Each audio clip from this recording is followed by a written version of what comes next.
Oh God, we come to you this morning, and our hearts and our souls are longing to hear your still speaking voice speak a fresh word into our lives. And so I pray that the words of our mouths and the meditations of our hearts this morning would be pleasing to you, O God. Amen. Well, I came across a beautiful Welsh word many years ago now, hiraeth. It means a homesickness, a nostalgia for a home to which you cannot return, a home which maybe never was. I remember the first time I heard that definition, and I remember thinking to myself, what a beautiful description of the state of the soul in this life.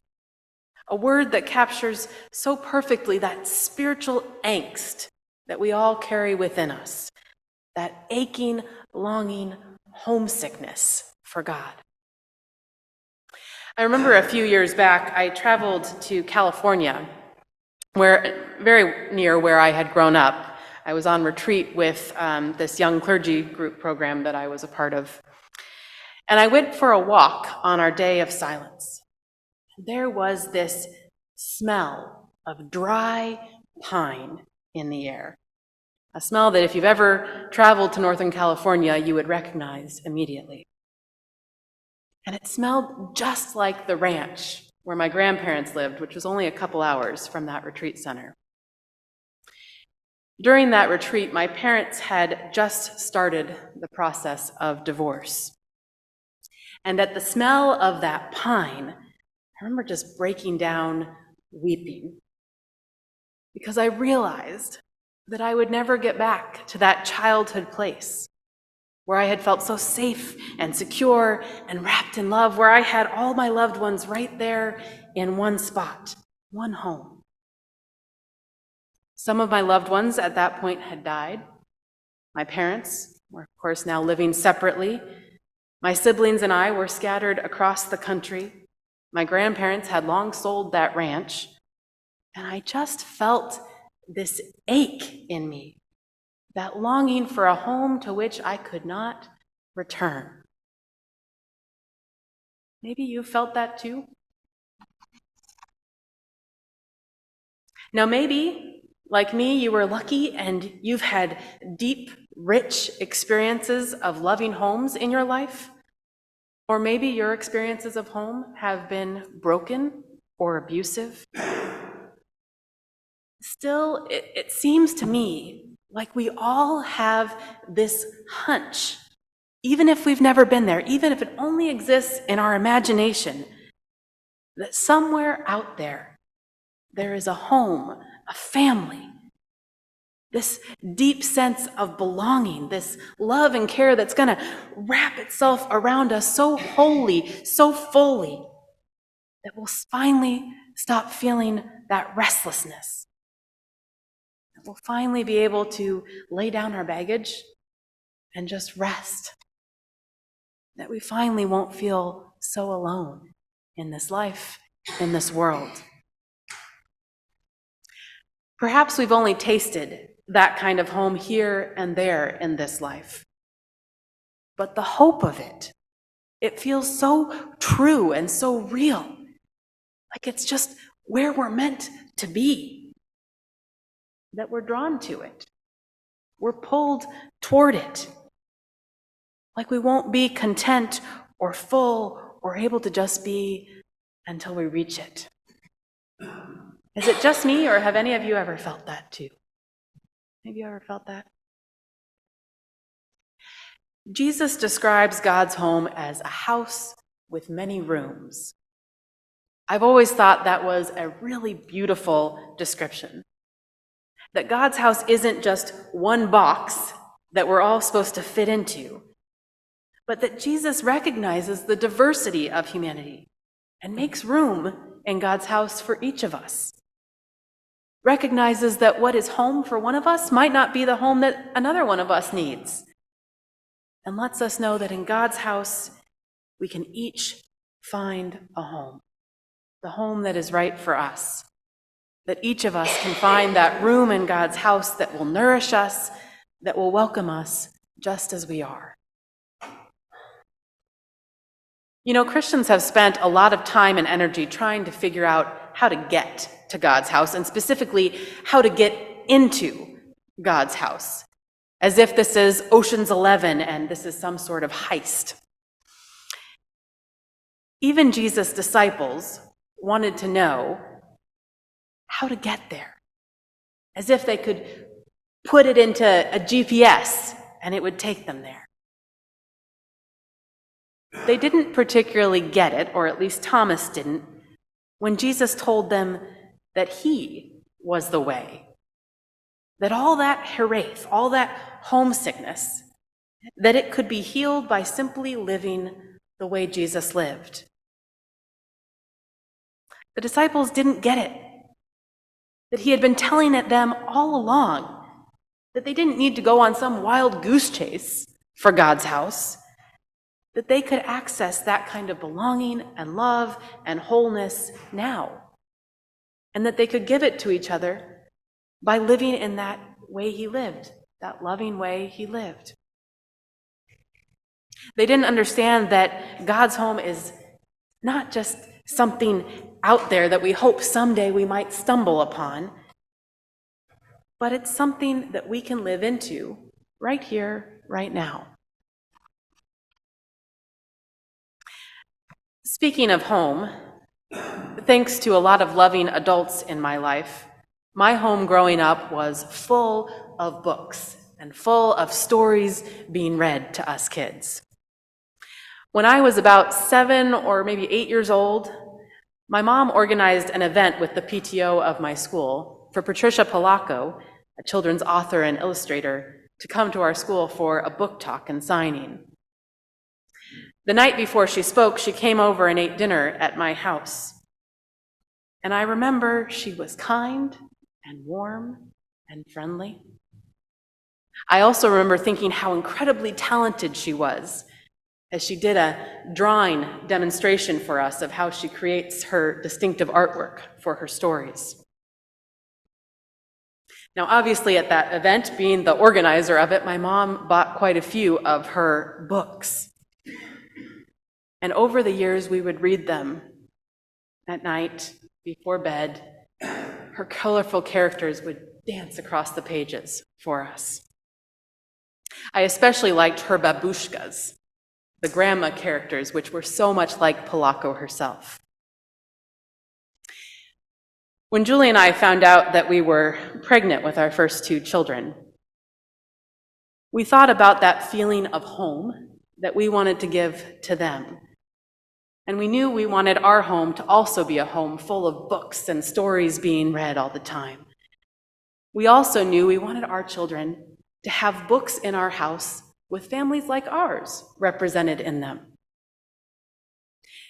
Yes, I knew I would share some stories like the ones I was raised with, like Patricia Polacco's, which are still sitting on the shelves of my mother's house. But I also knew that we needed to diversify for our children.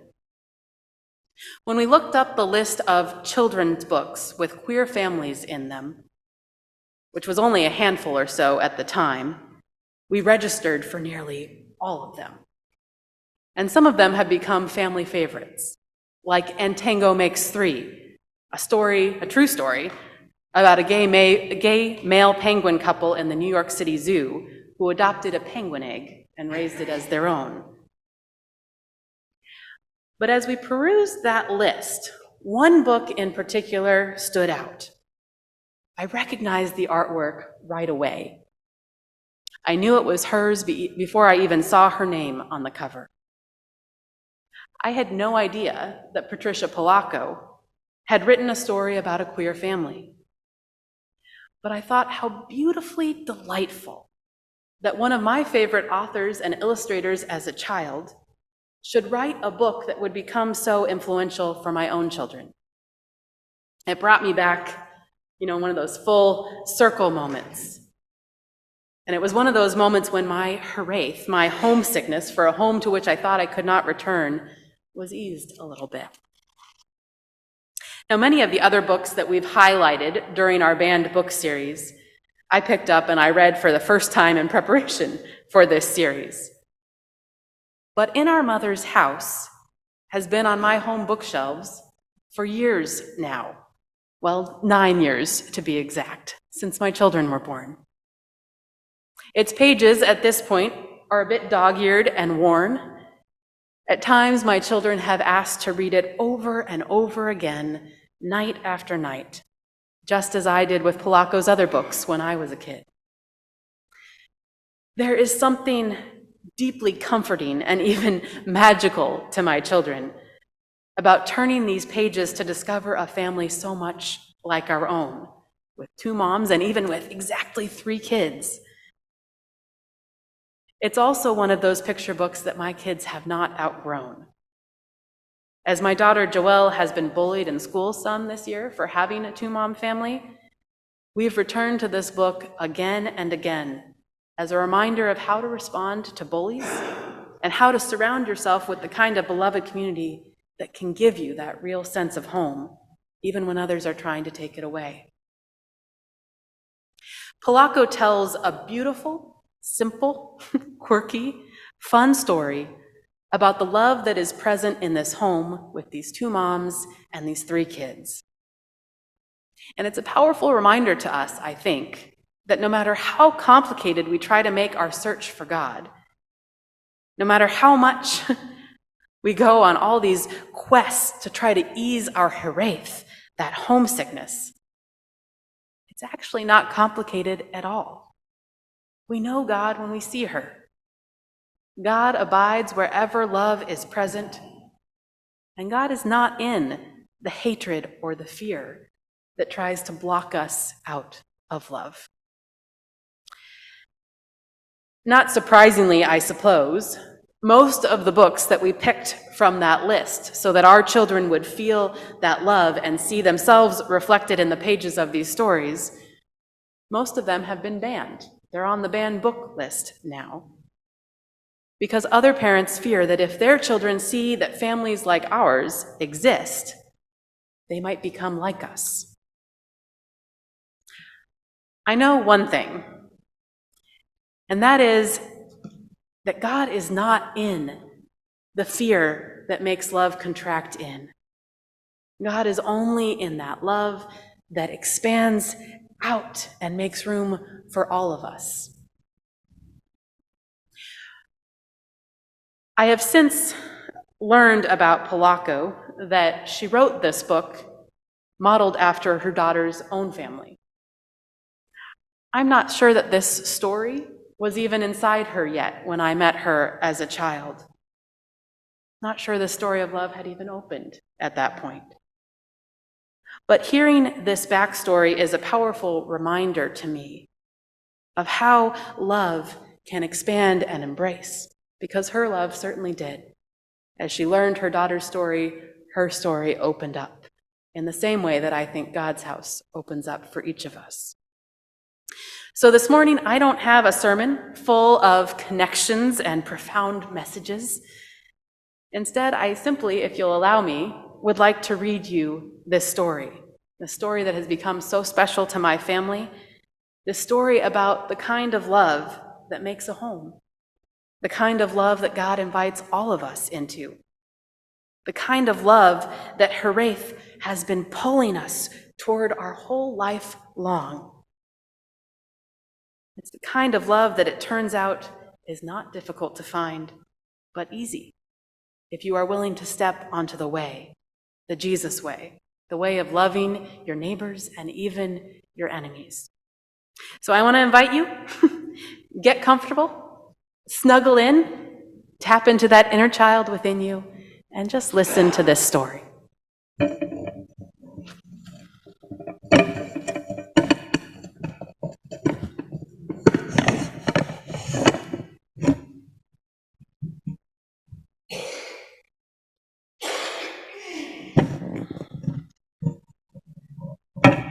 You able to put up the pictures there, Kenny?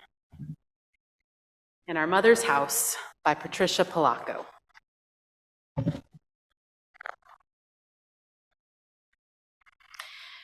When my mothers told me how they brought me home to live with them shortly after I was born, their eyes would shine and glisten and they'd grin from ear to ear.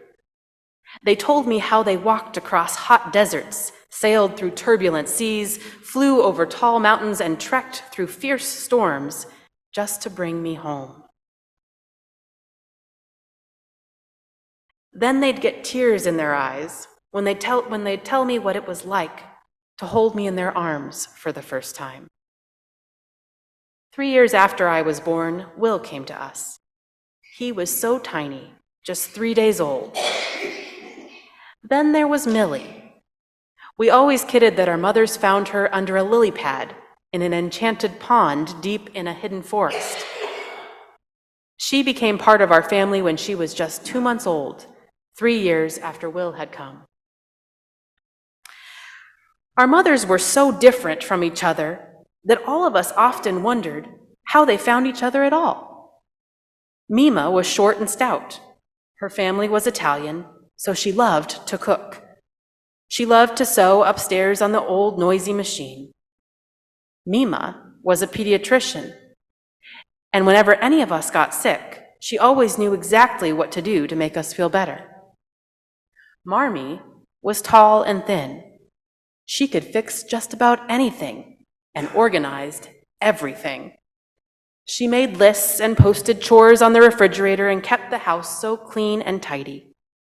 We used to kid her that if we got up in the middle of the night to go to the bathroom, she'd make our beds before we could climb back into them. Marmee was a paramedic who rode in an ambulance. Whenever there was any kind of emergency, she always remained calm and took charge.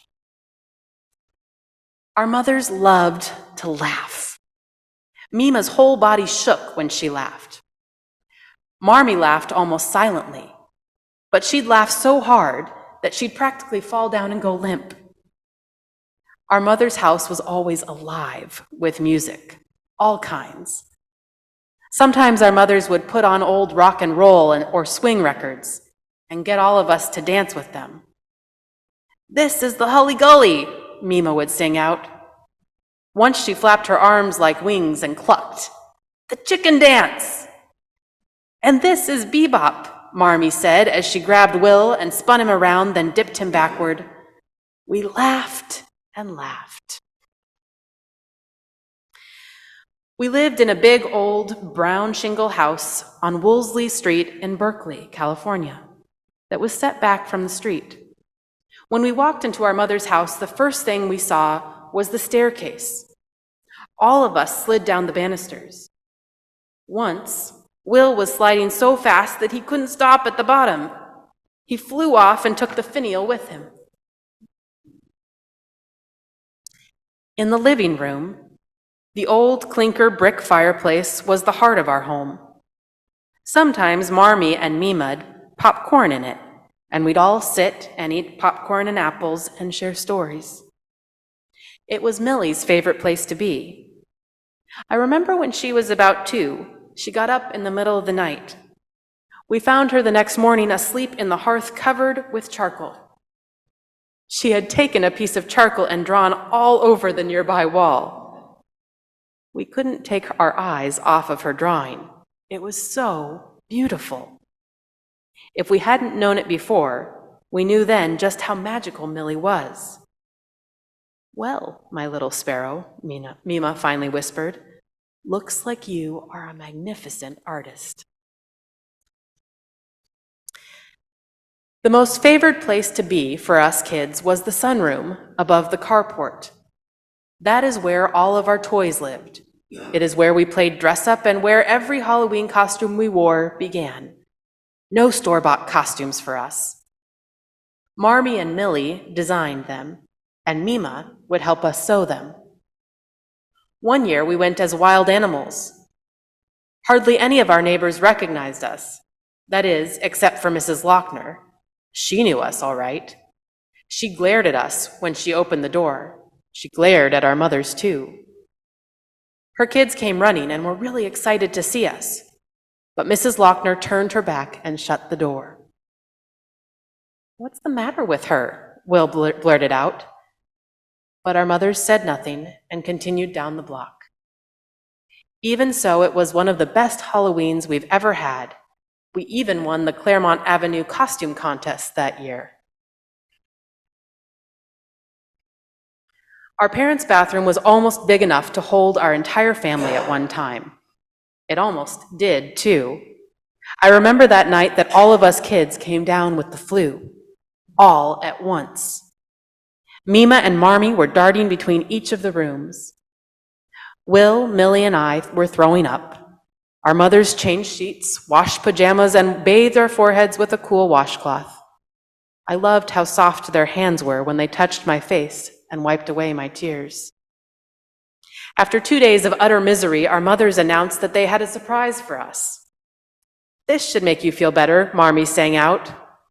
We opened our eyes, and there they stood holding 2 adorable puppies. When those puppies started jumping about and licking our faces, we all squealed with joy. We finally named them Miso and Wasabi.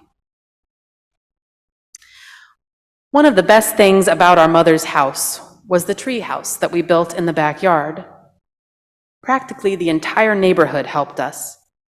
It all started with Will, who, like Marmee, was always building things.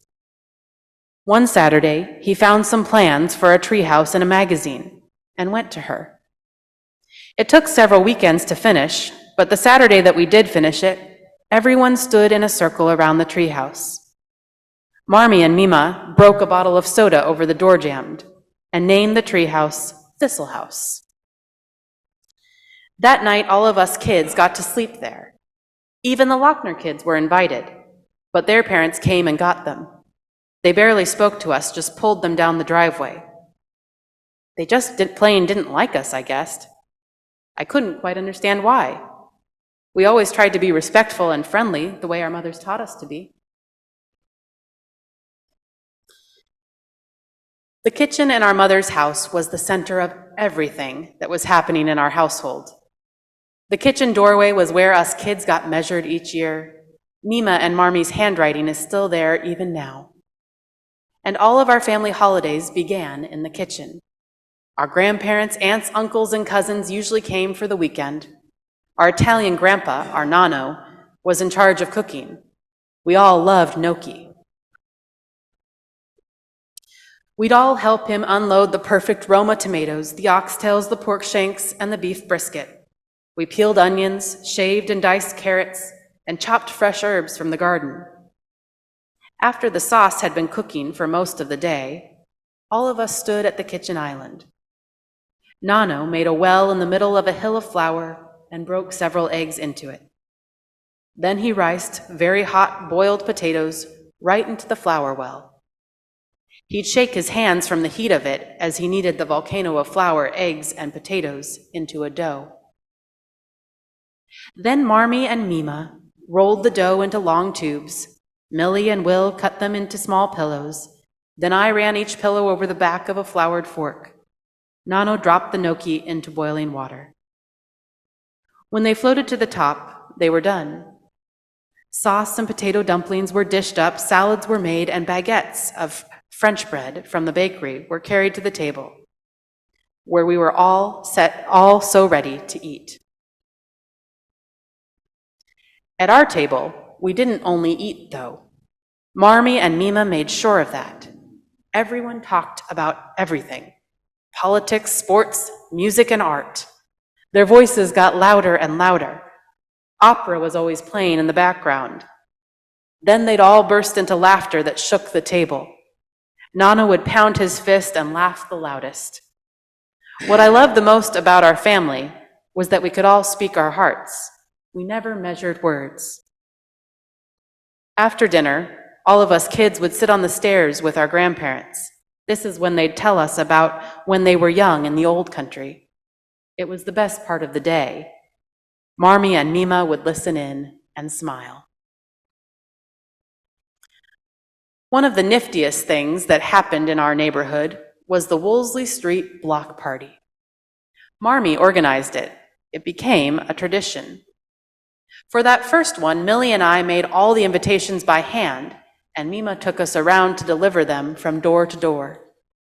Everyone was invited. When we stopped at the Lochner's house, Their mother glared at us, the way she always did. "Why doesn't that lady like us, Mima?" I asked my mother. She just smiled at me and hugged me up. "I like you, baby," she said, and we went on our way. The day of our big block party arrived. Each of the houses on the street had to invent some sort of game in their front yard. The McGuires across the street had a landmine contest. A blindfolded player had to pick his way past marshmallow mines, while a caller warned him where they were. The Goldsteins had a penny toss on saucers. The Brooks family had a dunk tank. A lot of fathers got dunked that day. The Abdullahs had a fishing booth. I think our family had the best game of all, a miniature golf course. Will, Marmee, and I put it together. We lashed together old rain gutters and traps and obstacles that had to be putted around in order to get to the end. A flower pot buried to the top. It was Marmee's great idea. "Aren't we all something?" Mima said when she saw our food court. On our street, everyone was so different. That's what Mima meant. So the Mardicians brought stuffed grape leaves and ground lamb. The Polos brought spanakopita and Greek salads. The Abdullahs brought hummus and tabbouleh. Nano made a huge pot of spaghetti and fried schnitzel. The Yamagakis brought sushi, which I liked a lot. But Mima passed it up for fried clams and crawdads and corn on the cob, which the Barbers had made. At the end of the day, when everyone was cleaning up and getting ready to sit in our backyard and just talk, Mima looked up to see Mrs. Lochner coming down the street. The Lochners had been invited but hadn't come. She planted her feet squarely in front of our mothers. "I don't appreciate what you two are," she snarled at Mima and Marmee. Will and Millie came running up. I froze where I was. Mrs. Lochner wheeled and stalked off.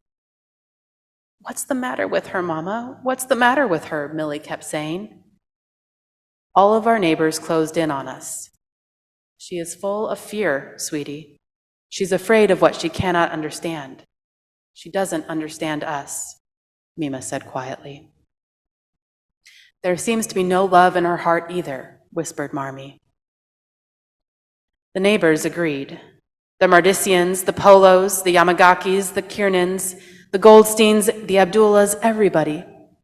One by one, they hugged our mothers.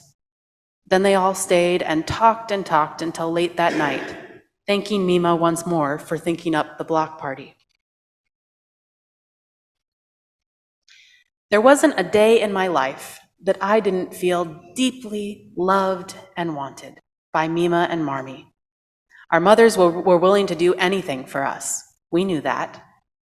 Here's what I mean. One day, Millie and I ran all the way home from school and came tumbling into the kitchen with news. "Mima, Marmee, we've been picked to host the mother-daughter tea this year," we squealed, jumping up and down. "Well, what an honor," Mima said, looking at Marmee. "That means we're going to have the tea here," I trumpeted.